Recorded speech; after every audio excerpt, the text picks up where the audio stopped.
सभी साथियों को नमस्कार। रिजर्वेशन वर्गीकरण को लेकर सुप्रीम कोर्ट का जो डिसीजन आया उसके बाद लगातार पूरे देश के अंदर जो लोगों ने प्रतिक्रियाएं सामने आ रही हैं, राजनीतिक लोगों की जो प्रतिक्रियाएं सामने आ रही हैं, देश के अंदर अलग अलग क्षेत्र में छोटे छोटे आंदोलन भी उभर कर आने लगे हैं और रिजर्वेशन वर्गीकरण को लेकर जिस तरीके से सुप्रीम कोर्ट ने जो डिसीजन दिया उस पर चर्चाएं होने लगी हैं और साथ में देश के अंदर जो इस समय माहौल जो गर्म है रिजर्वेशन वर्गीकरण को लेकर, एक वर्ग इसके फेवर में दिखाई दे रहा है तो दूसरा वर्ग इसकी असंवैधानिक करार देते हुए इस पर चर्चा कर रहे हैं। आप सभी को बता दें कि जो अलग अलग क्षेत्र से आंदोलन किए जा रहे हैं और 21 अगस्त की जो भारत बंद की जो कॉल आ रही है, बार बार सोशल मीडिया पर जो पोस्ट वायरल हो रही है, उसकी क्या कितनी सच्चाई है वो आप सभी को बताने का काम करेंगे। आप सभी को बता दें कि हरियाणा में आज एक बहुत बड़ी पंचायत की गई जिसके अंदर डॉक्टर BR अम्बेडकर महासभा और रविदास महासभा के बड़े बड़े हरियाणा लेवल के पदाधिकारी वहां पर पहुंचे और साथ में जो एडवोकेट्स हैं वो वहां पर पहुंचे, सोशल एक्टिविस्ट, धरातल लेवल पर काम करने वाले लोग और युवा साथी इस महापंचायत का हिस्सा रहा। कुछ अहम मुद्दों पर इस महापंचायत के अंदर चर्चा की गई और रिजर्वेशन वर्गीकरण को लेकर और क्रीमी लेयर को लेकर इस पर चर्चा की गई। आप सभी को बता दें कि अलग अलग क्षेत्र से जो लोग वहां पर पहुंचे उन्होंने अपनी प्रतिक्रियाएं व्यक्त की और क्रीमी लेयर और साथ में वर्गीकरण को लेकर उन्होंने विचार व्यक्त किए। उन्होंने अपने विचार व्यक्त करते हुए कहा कि जिस तरीके से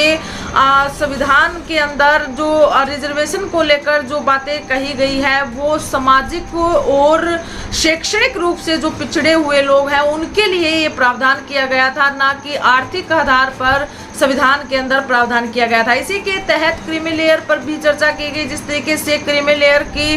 जो बात उठ रही है वो असंवैधानिक बात है क्योंकि जो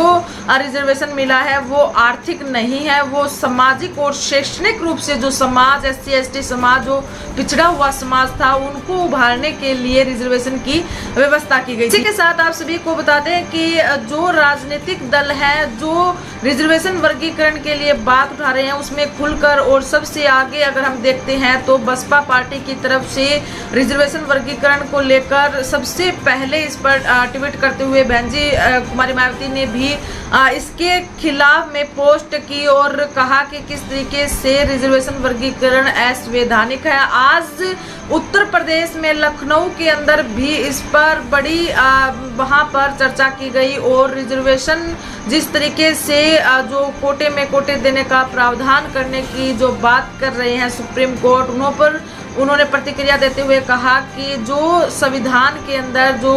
रिजर्वेशन मिला है वो आर्थिक आधार पर नहीं है और ये सरासर समाज को जो बांटने की जो विचारधारा चल रही है, समाज को जो तोड़ने की जो विचारधारा चल रही है उसको हम कतई नहीं होने देंगे और आर्थिक आधार पर लागू करना और वर्गीकरण करना ये कहाँ तक अनुचित है। इस तरीके से बहन कुमारी मायावती जी ने लखनऊ के अंदर आज कार्यालय के अंदर वहां पर मीटिंग की और साथ में पीछे के जो चुनाव में लोकसभा के जो चुनाव हुए उसके अंदर जो कमियां रही उनकी एक समीक्षा बैठक भी वहां पर बुलाई गई। साथ में उत्तर प्रदेश के अंदर मौजूदा हालातों पर चर्चा की गई और बुनियादी मुद्दों पर चर्चा की गई। इसी के साथ रिजर्वेशन को लेकर अलग अलग नेताओं ने अपनी प्रतिक्रियाएं भी व्यक्त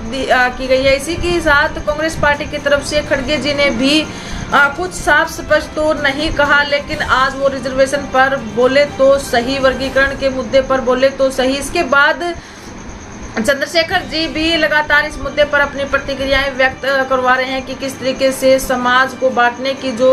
मंशा चल रही है, जो सोच चल रही है, जो वर्गीकरण किया जा रहा है। पहले जो बड़े बड़े हाई क्लासेस जो सर्विसेज हैं आप उनका वर्गीकरण कीजिए जहां तक शेड्यूल कास्ट के लोग पहुंच भी नहीं पाते। वर्गीकरण का जो सिस्टम है वो ऊपर से नीचे तक होना चाहिए, ना कि सिर्फ जो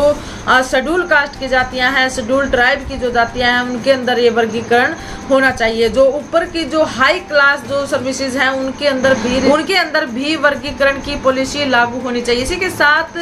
हरियाणा में जो महापंचायत की गई, हिसार के अंदर महापंचायत की गई, इसमें सैकड़ों लोगों ने अपनी भागीदारी सुनिश्चित की और वहां पर अलग अलग क्षेत्र से सामाजिक कार्यकर्ता पहुंचे और पदाधिकारी पहुंचे। इसी के साथ जो निर्णय लिए गए 21 अगस्त पर भारत जो बंद करने की जो कॉल बार बार आ रही है और सोशल मीडिया पर जो पोस्ट डाली गई है, उस पर इस पंचायत के अंदर कुछ खास खुलकर कुछ बातें सामने नहीं आई और आने वाले दिनों में एक और पंचायत होगी जिसके अंदर ये अपडेट दी जाएगी। क्या 21 अगस्त को जो बड़े आंदोलन की जो चेतावनी जताई जा रही है, क्या वो होगा या फिर नहीं होगा। हालांकि सभा के अंदर जो महापंचायत हुई उसके अंदर ये बातें जरूर कही गई कि एक बड़े आंदोलन को क्रिएट किया जा सकता है और बड़े आंदोलन को कभी भी किसी भी समय बुलाया जा सकता है, लेकिन 21 अगस्त पर कुछ साफ स्पष्ट बातें नहीं हो पाई।